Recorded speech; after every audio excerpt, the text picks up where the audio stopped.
an electron is passing through a region and experiences no force.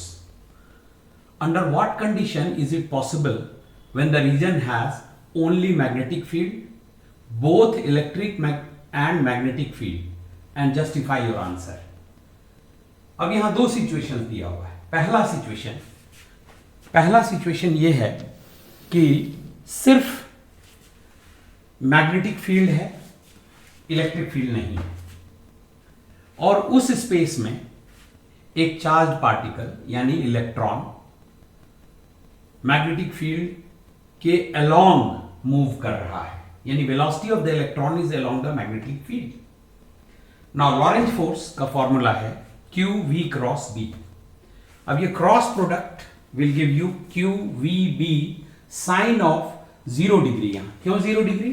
क्योंकि velocity और external magnetic field दोनों के vectors के बीच का एंगल है 0 degree. They are both in the same direction, और sine 0 होता है 0, तो ये मैग्नेटिक फील्ड 0 होगा. इसके उलट भी यदि जा रहा है तो एंगल होगा एक्सटर्नल मैग्नेटिक फील्ड और वेलोसिटी के बीच 180 डिग्री. साइन 180 डिग्री भी 0 होता है. तो इसका मतलब यह हुआ कि वेलोसिटी यदि मैग्नेटिक फील्ड के अलोंग है या उसके ठीक ऑपोजिट है, डायरेक्शन में है, तो फोर्स होगा 0. बस इतना सा कंडीशन चाहिए in the presence of magnetic field, external magnetic field. अब लेते हैं दूसरा क्वेश्चन. दूसरे क्वेश्चन में नोट करिए कि एक्सटर्नल मैग्नेटिक फील्ड है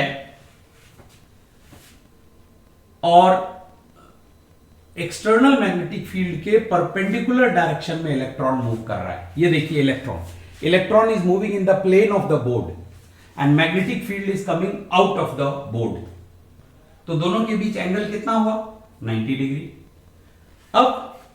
अब जब हम इसको कैलकुलेट करते हैं लॉरेंज मैग्नेटिक फोर्स, तो फॉर्मूला है Fm इक्वल टू क्यू की जगह minus E, because charge on electron is negative, V cross B.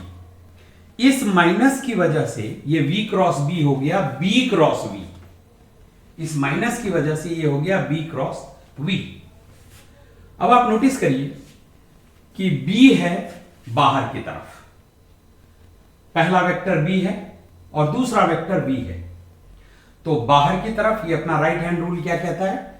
Magnetic field के अलोंग हमारी राइट हैंड की उंगलियां हो और वेलोसिटी है इधर की तरफ. So curl the fingers of the right hand towards velocity.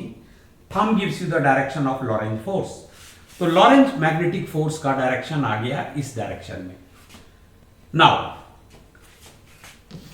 अब यदि हम इमेजिन करें कि एक इलेक्ट्रिक फील्ड इसी लॉरेंज मैग्नेटिक फोर्स के अलोंग एक इलेक्ट्रिक फील्ड है, इलेक्ट्रिक फील्ड वेक्टर है, तो इलेक्ट्रॉन पर इलेक्ट्रोस्टैटिक फोर्स लगेगा और वो फोर्स कितना होगा? Charge into electric field intensity, यानी माइनस ई इंटू ई.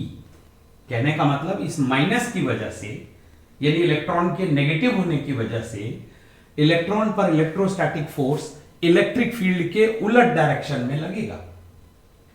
तो ये दोनों force, the magnetic force and the electrostatic force, ये दोनों अब लग रहे हैं इलेक्ट्रॉन पर और ठीक उलट डायरेक्शन में लग रहे हैं, क्योंकि फील्ड्स का ओरिएंटेशन इस तरह का हमने लिया है. तो जब उलट डायरेक्शन में लग रहे हैं तो ये कैंसिल कब करेंगे? कैंसिल तब करेंगे जब दोनों का मैग्नीट्यूड हो बराबर. तो इसीलिए हमने लिया magnitude of magnetic Lorentz magnetic force and Lorentz electrostatic force. ये मैग्नीट्यूड दोनों बराबर हो जाए तो फोर्स 0 हो जाएगा.